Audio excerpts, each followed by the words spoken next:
of New Zealand need an explanation of the tactics the Labour Party and the Green Party have been using today, and it's a very common tactic that those parties use when they're in this House, and they try and build on fear factor.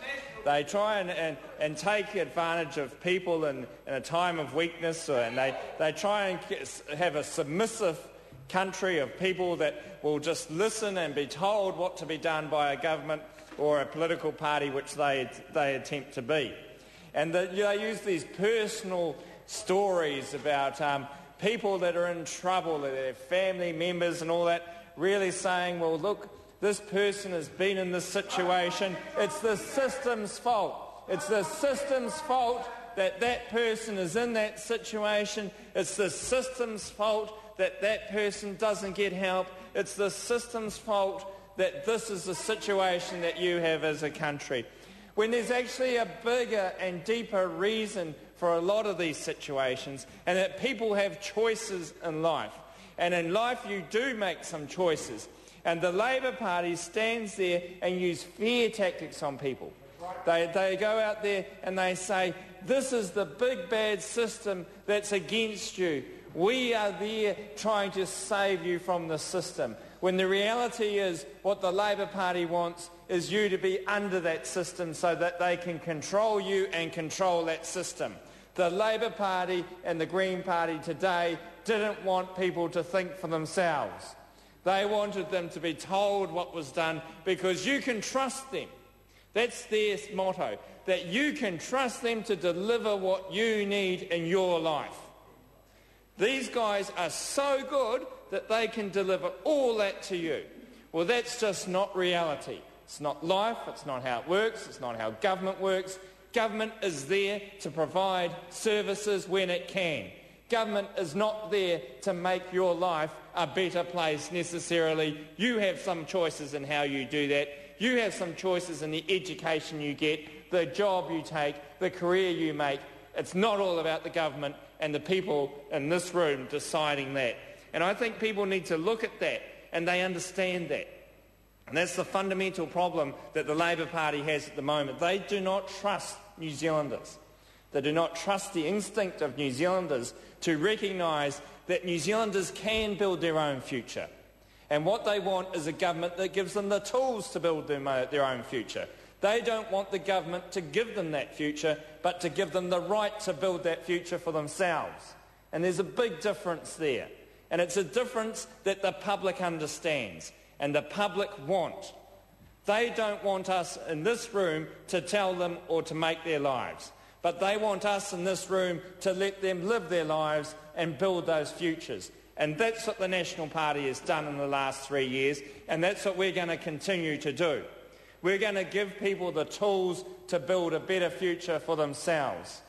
And that's the guts of why people will vote for the National Party at this election, because they know that, and instinctively that's what they want.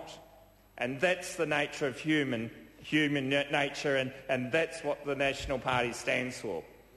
And when you look at what the Labour Party said they left this economy in good shape. Well, let's have a look at this.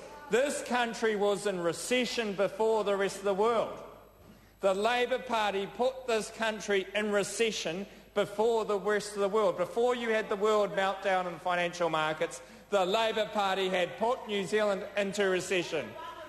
The wonderful start. We were in recession when we got into power because the Labour Party had put us there. They had put us there and in the best of times. These were the best of times. The times were golden years which people were talking about in the House earlier today. And the Labour Party managed to squander those golden years and put this country into recession. And then we had a world recession on top of that.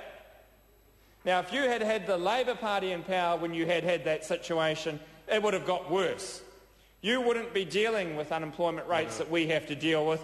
You'd be dealing with the unemployment rates that the US and England have had to deal with. That's the legacy of the Labour Party if they had their power.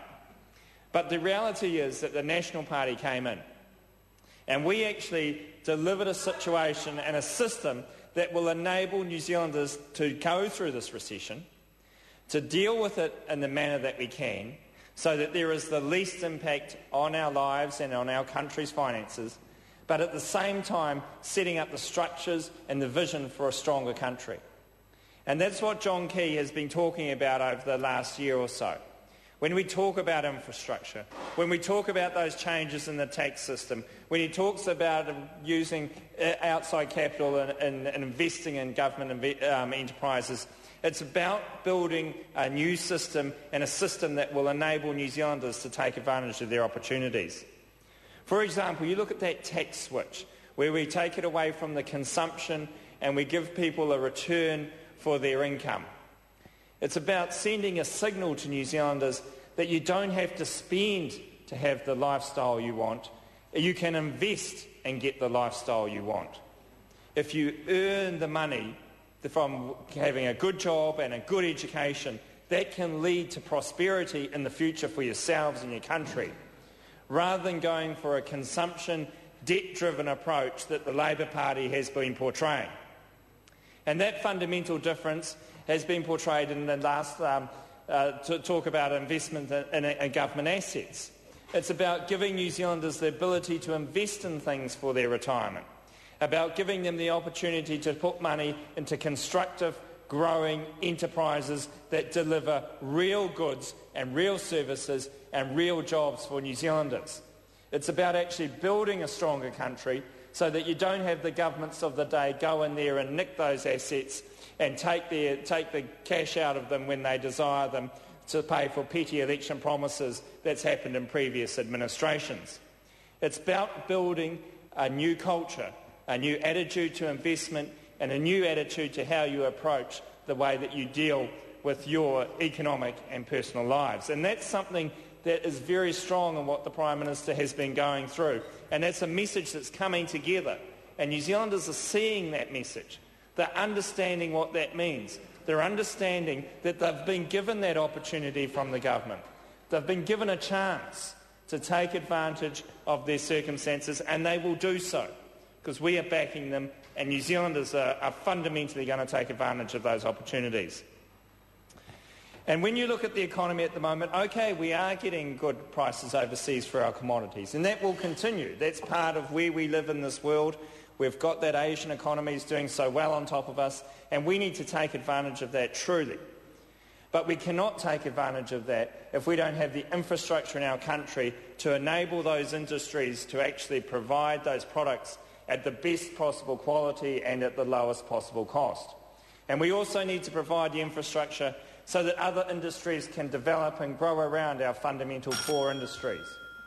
And the National Party has been doing that, and I'd like to pay tribute to Honourable Wayne Mapp in the science and innovation field, who's done a tremendous job in that area. And it'd be a shame to see you leave Parliament, Wayne, but his contribution around that is very important, because that delivers those industries that will actually build on our fundamental core industries, but also give New Zealanders a lot of opportunity and direction going forward. So we live in very difficult times, but these difficult times have been navigated by this government as best as possible. And not only have we navigated those very difficult times, but we've set a vision up for New Zealanders which they can share and be part of. And it's not a vision based on fear, on the submissive tactics of saying that somebody's got something and you should have that even though you haven't earned it, that the world's some kind of fair place, that everything just drops down from the sky. We're not saying that. We're saying you have the chance to go out there and make the most of your opportunities in this country and in this world. And it's our job to provide the infrastructure and the ability for New Zealanders to do that. And that's what we're doing. We're not providing you the solution in your hands so that you can eat it there. We're giving you the seed so that you can go out there and make your own solutions and your own visions in life and directions. And that's a big difference, and New Zealanders want that. And New Zealanders will vote for that at the end of the year, because they understand that that's a fundamental and more important thing for them to have than to be given it. They want to earn it, not be given it.